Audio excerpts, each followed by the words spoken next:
all the great institutions of the Western world are, in point of fact, not doing what you think they're doing. And they've been set up purposely not to do what you think they're doing, but to accomplish what they wanted to start with. So now you've got to go back and find out who started all of this stuff. When? How far back does it go? Where does education of the public education go back to? Who started that? Where does the saluting of the flag go back to? Start questioning everything. And first of all, question authority. Because authority means, it comes from the word author. So whoever writes down the law, or the authors of the law, we refer to them, whoever they are, as the authorities. Well, you better go back, because first thing you learn in law, and I learned this a long time ago, lawyers and attorneys do not, they go to college and university to study, they do not study law. The one thing lawyers do not study is law. They study procedure. There's a very big difference in studying law or studying the procedure in a court. And so what I mean by that is attorneys or lawyers go into a court and they know exactly how to say what they're supposed to say. They know they know the protocol of what they can do and what they can't do, and they do it for you. So you have to pay them to show you and to speak for you so that they will say the correct things. Well, but that's not studying the law. That's studying the procedure of the court. So when you begin to study law, now you get into the real meat of what is law. Who wrote the law? What law? And a lot of people do not know all of America's laws are copyrighted. They're copyrighted in Canada. There are companies in Canada that copyright all of America's laws, federal, state, city. So all laws in America are copyrighted, meaning that they are owned by someone. And then when you find out who actually owns and has the authority over law in America, it's not Americans. All of our laws come from somewhere else. And this is why you have to have a license to practice law. Why do you have to have a license? Well, very simple. You're using, if you're a lawyer, you're using books. You're studying the books of procedures, and then you are making money by charging your clients money. So now you're in business. You're charging money, so you are now making money. You're in business. And therefore, your business is to make money off of the books that you have read.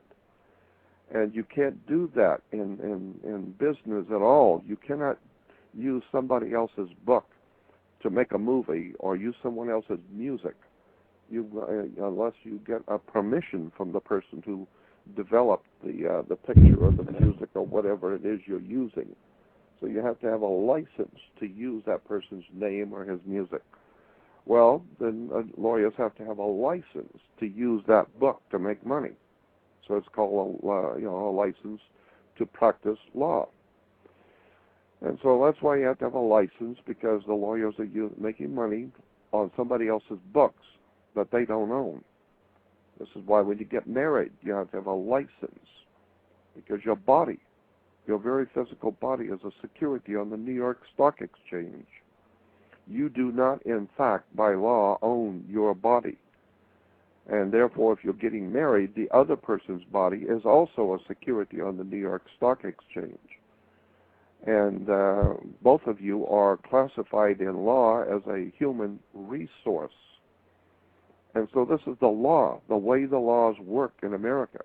All human people, all human bodies are a corporation, a company, and business. And if one business is going to do business with another business called marriage, that's fine. You can do that as long as but remember, you're in business. So what you're doing is you're taking on a partner. And some people will say, well, I think that's very bad company.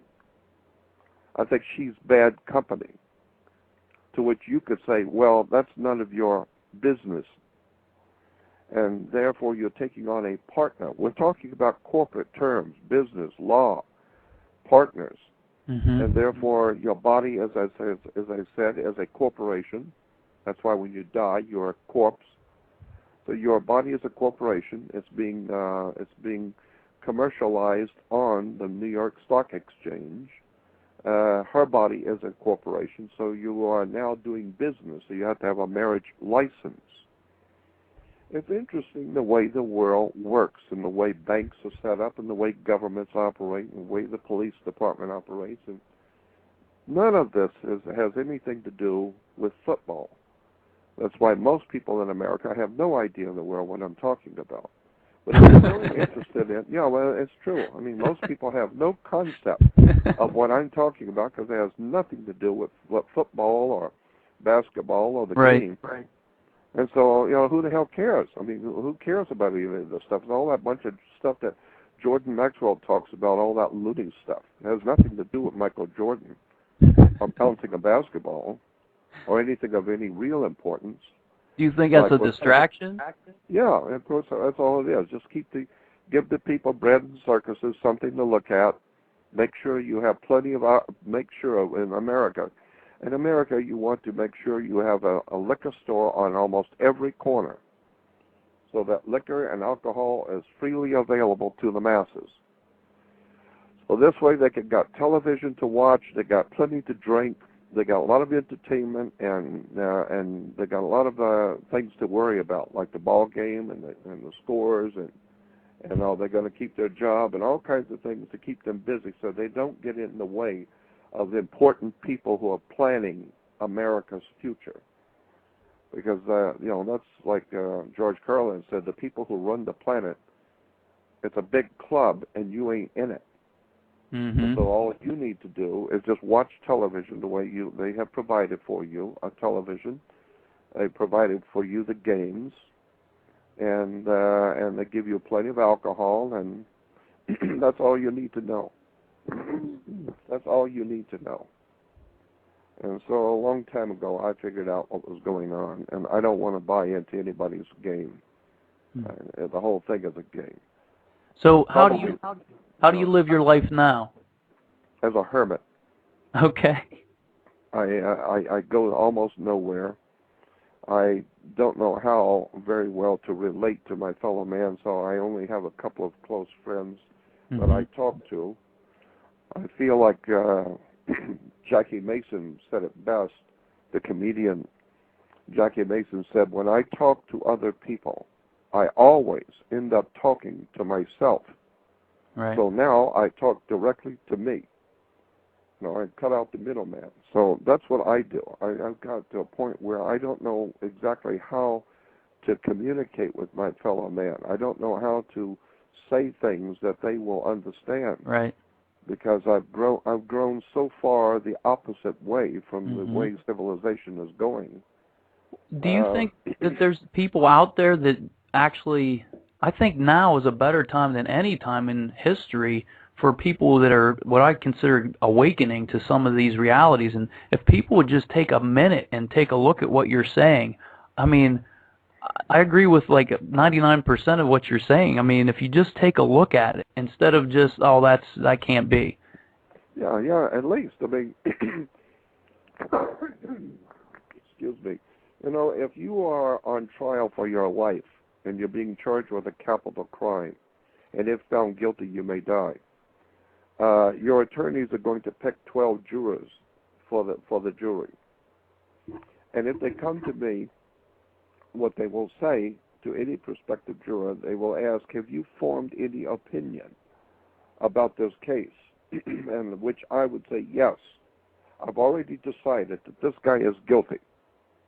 And so they say, well, yeah, but you haven't heard the case. It doesn't matter. I have decided. I don't like his looks. I don't like the way he talks. He looks to me like he's guilty. So as far as I'm concerned, he's guilty. Right. Well, then they can't use me. Why? Right. Because I believe something, and I haven't even looked at the facts. So therefore, you cannot be used. Well, that's why the Christians are called believers. You believe something. You can't prove it, So I have always felt, even as a kid, I would like to